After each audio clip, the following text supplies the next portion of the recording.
You said today that Mamdani is too extreme and the absolute wrong choice for New York City mayor. Why? He ran a campaign based on a bunch of promises, free everything, without any real economic plan to pay for it other than raising taxes.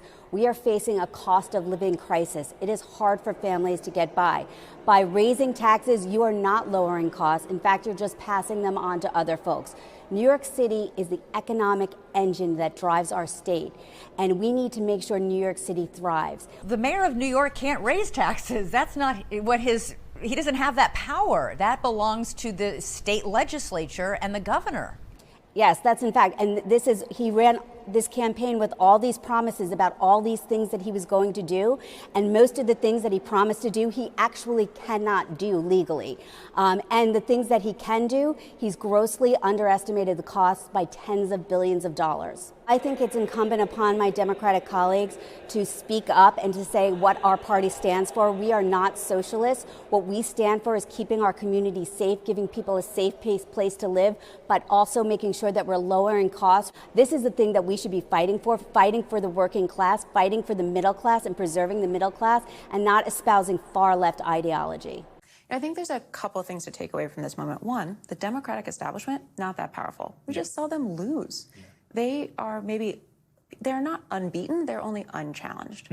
Two, I think that Democratic leaders who don't get behind Zohran in this moment forcefully and do whatever he and his team want, especially the ones who represent New York City, so looking at you, Schumer, Jeffries, Senator Gillibrand, who's really gone off the rails on this, you will be why people don't trust the Democratic Party. Because if someone can win the primary with such a forceful show of presence against the odds, and then the party leadership doesn't rally behind the nominee, what are we doing here? Who is this party really for?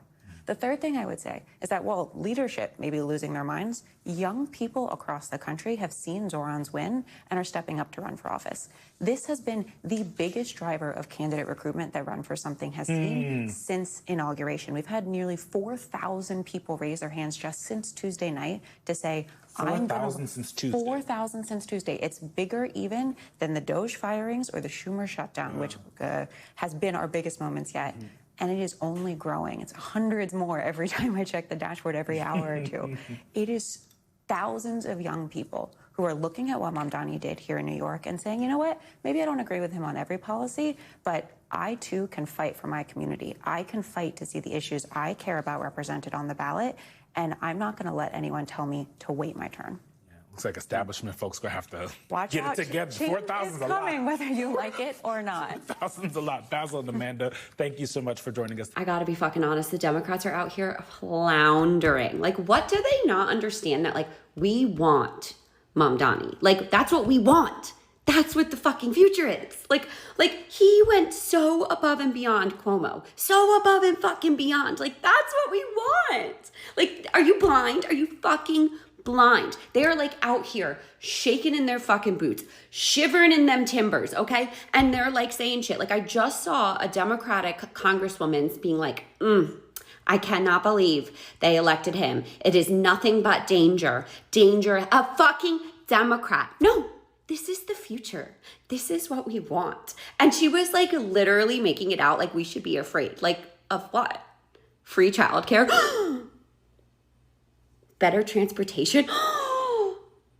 More affordable housing? Oh my God, it's so fucking scary. Like, no, this is what we want. This is what we want. This is the fucking future. Send us full socialists. Like, that's literally, like, we literally want AOC. We want Bernie. We want Mamdani. That's what we want. The only thing you guys need to be scared of at this point is 2026. You're going to be electing your asses out at this point. When establishment Democrats say that we can't win elections by supporting populist policies like Mamdani did in New York City, really what they mean is that they can't win elections. That hey, if this is the way the voters want the Democratic Party to go, then I'm out. I'm not going to be able to win, which I think most voters would say great. But as I've talked about before, way too many of our politicians confuse personal success with community success. They think they're successful because they won the election. That's all they have to do. And people are like, hey, what are the policies that you're supporting? What are you doing to help my life? And they're like, hey, I won the election. Quit complaining. And it just astounds me, because I really do think that especially some of these senators like Gillibrand and Slotnick, I think they're being clever. But what they mean is, if they support these populist policies, they're not going to get the donations they usually get, especially from corporations. And so if they can't get those donations, then they can't do the big ad buys. And that's how they win elections. That's how Republicans win elections in Texas. That is how Democrats win elections in Democrat majority states. They fundraise, they do ad buys, the end. And so if they were to support these populist policies, they would lose donations. If they lose donations, they're going to have to rely on volunteers. They're going to have to start a grassroots movement. A grassroots movement requires a level of honesty they're not willing to give. Because in the end, they do kind of blame poor people for being poor.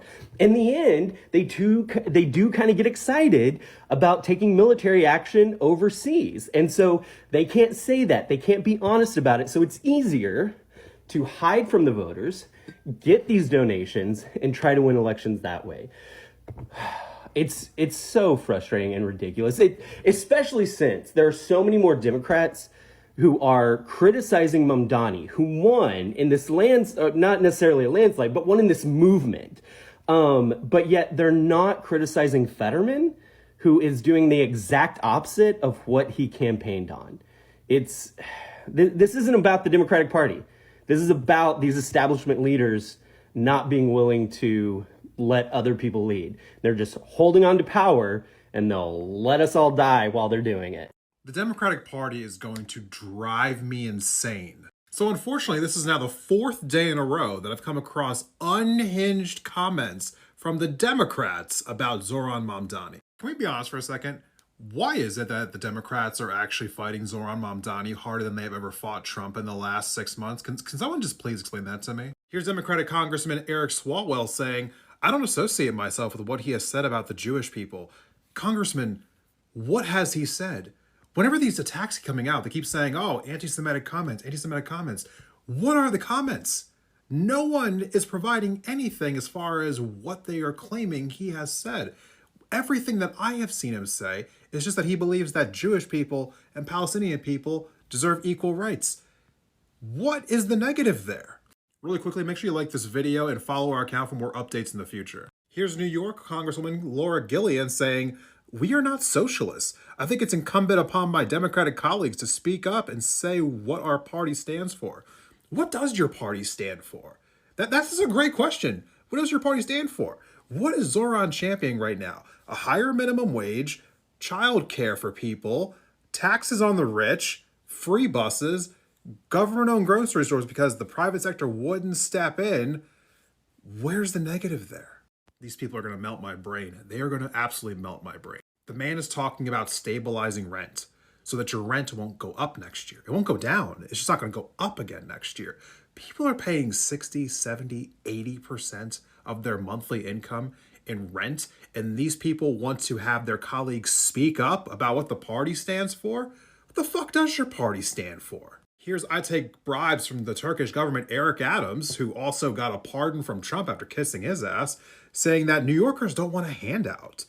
Okay, Eric Adams, there's a reason why you actually had a lower approval rating than Andrew Cuomo. Maybe you're the last person to talk about what New Yorkers actually want because it seems like they can't stand your fucking guts. Look, all I know at the end of the day is that a real party, a real one, would be embracing somebody who became that popular so quickly and obviously touched a lot of the people in his constituency that really were desperately wanting some leadership and actually maybe resembled some politicians in the past who were actually popular and actually understood what it took to get people to be galvanized around you. And maybe it's just something as simple as addressing the affordability crisis in New York City. This shouldn't be rocket science. But again, they are really telling on themselves when you see what they're willing to go to DEFCON 1 over. I think the Democratic Party needs a real shakeup if it's going to survive. Why is everyone so excited about Zohran Mamdani winning the Democratic primary in New York City? He's not even going to be mayor yet. He's still got another election where he faces Adams and that guy with the cute little beret. Well, here's the thing, guys. Mamdani winning the primary is a huge middle finger to the Democratic establishment. The Democratic establishment has, for 2 decades, undermined progressive candidates saying, well, the people won't go for that. That won't win elections. Mamdani is proof positive that it can, if you package it right. Mamdani ran as a democratic socialist proudly, and he won. That in and of itself is a rout. The fact that socialism doesn't have the same stain that it used to. And I understand he's not a socialist, he's a democratic socialist. They still have deference to capital. There are still differences in opinion there, but I'd much rather deal with a democratic socialist than I'd ever want to deal with a capitalist Democrat. The fact of the matter is, he's proof that they lied. That they undermined their other candidates to make it feel as though they're unpopular. And he's a rebuke of that money. The Clintons went behind the Cuomos. Cuomo itself is a dynasty. There's a bridge in New York with a Cuomo name that Cuomo himself named.